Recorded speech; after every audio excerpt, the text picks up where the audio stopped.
Bismillahirrahmanirrahim. Hadis arba'in al-hadisul khamis, hadis yang kelima. Hadis yang kelima ini dari Ummul Mukminin, an Ummil Mukminin, Ummi Abdillah. Ibunya orang beriman, ibunya hamba-hamba Allah, yaitu Aisyah radhiyallahu anha. Kita ketahui Aisyah ini adalah istri Rasulullah yang paling cerdas.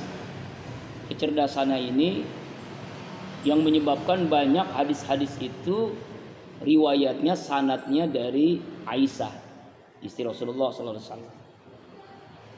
Istri Rasulullah ini, Aisyah ini anak dari Abu Bakar As-Siddiq. Jadi sahabat dekatnya, anaknya menjadi istrinya Rasulullah SAW. Nah, dia bersabda, dia berkata, qala Rasulullah SAW, Rasulullah telah bersabda, man ahdasa fi amrina, barang siapa orang yang melakukan perkara baru fi amrina, dalam urusan kami, dalam agama kami, ma laysa minhu fawadun, maka tidak jelas asal usulnya itu, ya, jelas perkara baru itu dari mana, fawaradun, maka itu tertolak. Rawahul Bukhari wa Muslim, diriwayatkan Imam Bukhari dan Muslim. Wa fi riwayatil Muslim, dalam riwayat Imam Muslim, man amila amalan, siapa orang yang melakukan satu amalan, perbuatan, laisa alaihi amruna, yang bukan dari urusan kami, ajaran kami, fawaradun, maka itu tertolak. Jadi apa maksud hadis ini? Ini senjata orang-orang Wahabi yang salah dalam pemahaman hadis, Wahabi Salafi, sehingga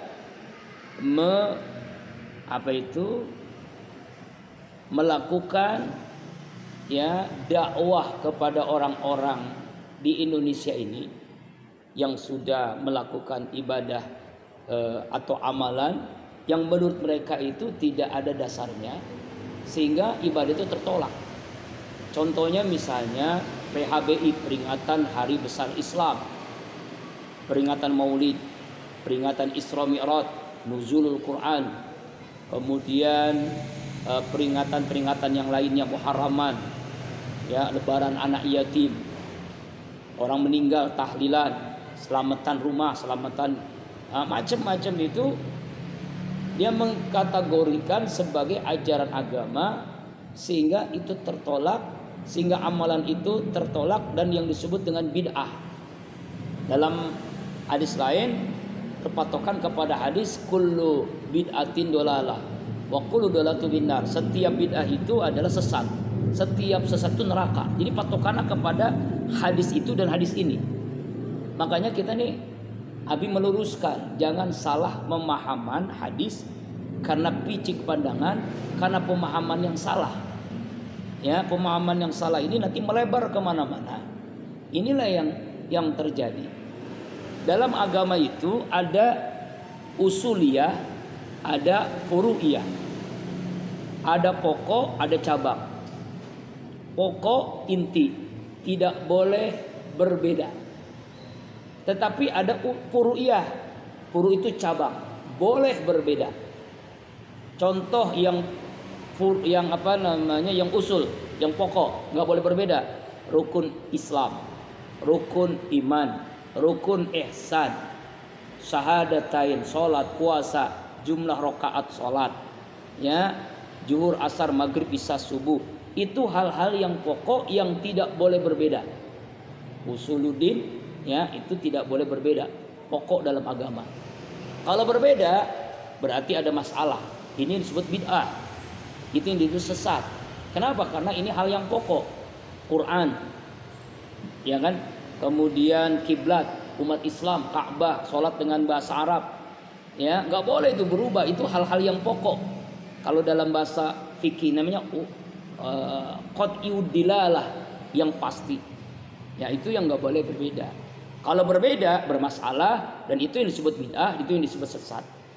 Tetapi kalau masalah furu'iyah, masalah cabang dalam agama, itu boleh berbeda. Kenapa? Karena memang ketika ngaji saja nih, ada yang ngaji terlambat datang, ada yang ngajinya datangnya dari awal tapi ngantuk, atau ngajinya itu ada yang mikirin macam-macam, mikirin utang, mikirin macam-macam lah, ya mikirin pelajaran kuliah yang belum bisa dipahami dan sebagainya. Ini yang menyebabkan sahabatku ya berbeda dalam pemahaman kepada sahabat yang lain. Contoh misalnya ketika ada sahabat yang membaca takbiratul ihram, Allahu akbar kabira walhamdulillah katsira, itu Nabi nggak mengajarkan itu. Yang Nabi ajarkan bukan yang itu kalimatnya, tetapi ternyata Nabi senang dengan ucapan itu dan itu diperbolehkan oleh Nabi. Contoh lagi kreasi daripada para khalifah ya, salat taraweh berjamaah. Ada yang menggunakan 23 rakaat 20 taraweh dan 3 rakaat witir. Dulu Nabi nggak pernah melakukan itu bid'ah kan ya. Nah ini furu'iyah. Furu'iyah itu jadi alaikum bisunnati wa sunnatu khulafa'ir rasyidin, mesti atas kalian ikut sunnahku dan sunnahnya khulafa'ir rasyidin.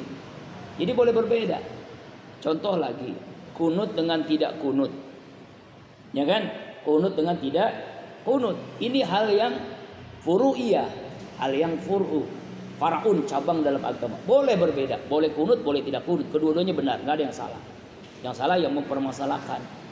Kemudian masalah PHBI, peringatan Hari Besar Islam, itu kan kreasi para ulama yang intinya lihat di situ ada apa? Di situ ada dakwah, di situ ada ta'lim, di situ ada pengajian, di situ ada zikir, di situ ada doa, di situ ada silaturahim. Jadi di situ intinya mah. Jadi jangan sampai kita pemahaman agama yang picik, yang kecil, mudah menyalahkan orang. Ini yang berabe nih. Makanya kita luruskan. Jadi yang dimaksud man ahdasa fi amri haja laisa minhu raddun itu adalah sesuatu yang memang benar-benar tidak ada atau diada-adakan. Dan diada-adakan itu sesuatu yang bertentangan. Bertentangan dengan apa? Dengan Quran dan Sunnah. Bertentangan dengan apa yang dilakukan Nabi, bertentangan dilakukan sahabat, bertentangan. Tapi ketika tidak bertentangan, dibolehkan. Ya, dibolehkan. Inilah istihad para ulama. Beristihad para mustahid dalam menentukan hukum. Sama seperti kreasi hukum nih. Zaman Nabi tidak ada bank. Nggak ada kan? Nggak ada. Sekarang ada bank. Bagaimana tentang hukum bank? Ini kan bid'ah nih. Nah ini muamalah kan. Tetapi ada nanti di situ ada riba, ada bunga, ada bagi hasil. Bunga itu riba atau tidak? Bagi hasil riba atau tidak? Ah itu masalah beda lagi nanti. Itu dibahas dalam fikih muamalah, bukan fikih ibadah ya. Karena itu termasuk bagian fikih ibadah, fikih muamalah. Banyak hal-hal yang seperti itu kreasi baru, seperti nikah lewat internet. Boleh nggak? Nikah lewat internet, nikah lewat video call. Kenapa? Karena calon istrinya, calon suaminya ada di luar negeri misalnya, ada luar kota. Gimana? Boleh nggak? Atau bayi tabung, atau yang lain-lainnya. Jadi permasalahan-permasalahan furu'iyah dalam agama itu nanti dibahas. Kita punya wadah, namanya Majelis Ulama Indonesia. Majelis Ulama itu mempunyai namanya komisi fatwa. Ya, komisi fatwa inilah yang menentukan halal bolehnya, tidak atau tidak bolehnya, boleh atau tidak bolehnya dan sebagainya.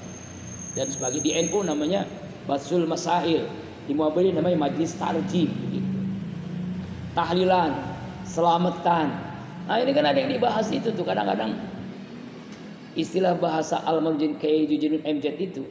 Masih banyak orang yang mabuk kok dibahas masalah tahlilah, bid'ah. Masih banyak orang koruptor, korupsi merajalela kok yang dibahas masalah apa? Masalah Maulid Nabi, Isra Mi'raj. Ini kan apa ya? Enggak ada kerjaan gitu. Lagu lama dibahas. Lagu lama itu apa? Khilafiyah. Itu enggak akan selesai sampai kiamat. Nggak selesai kiamat.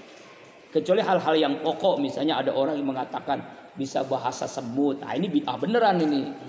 Bisa bahasa malaikat, bisa ketemu dengan malaikat. Ah ini udah jelas bid'ahnya. Nah, seperti itulah. Makanya pemahaman hadis yang kelima ini jangan salah paham.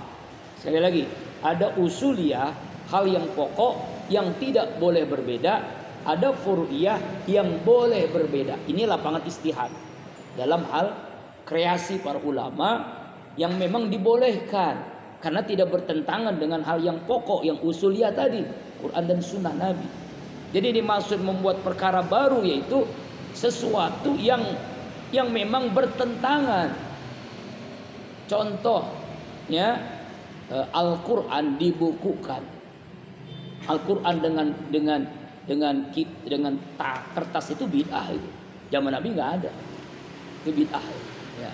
Nah, itu sesuatu kadang-kadang nih ada orang yang nggak kerjaan membahas hal itu.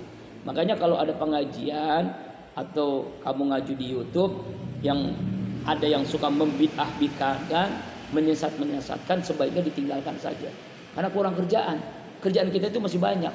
Ya kan, kita itu masih perlu bagaimana memberantas orang-orang yang zalim, orang yang maksiat, berdakwah, mengajak orang supaya rajin ibadah dan sebagainya. Jadi itulah. Jadi kesimpulan hadis yang kelima ini ya, melakukan amalan yang memang amalan yang dilakukan Nabi tidak ada sumbernya Quran dan Sunnah, maka tertolak, artinya nggak diterima oleh Allah. Jadi syarat ibadah itu ada dua. Pertama, ikhlas karena Allah. Yang kedua, ittiba, ikuti aturan Rasulullah Sallallahu Alaihi Wasallam. Mudah-mudahan bisa dipahami. Wallahu a'lam bishawab.